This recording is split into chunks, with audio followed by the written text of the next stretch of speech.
এই কথোপকথনের মাঝে দৃষ্টি গভীর চিন্তায় পড়ে যায়। তার মনে পড়ে যায় দাদুর বলা একটা কথা, দৃষ্টি বেটা, শিভাম তোমার জন্য একজন ভালো জীবনসঙ্গী।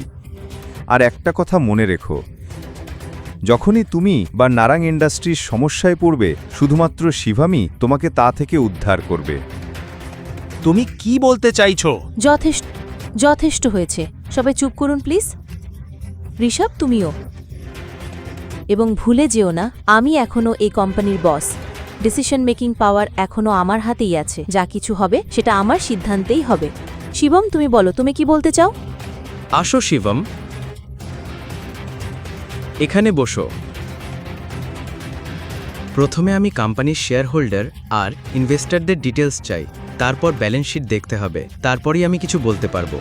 দৃষ্টি, এটা তো একটু বেশি হয়ে যাচ্ছে। এভাবে আমরা যাকে তাকে আমাদের কোম্পানির ডিটেলস দিতে পারি না।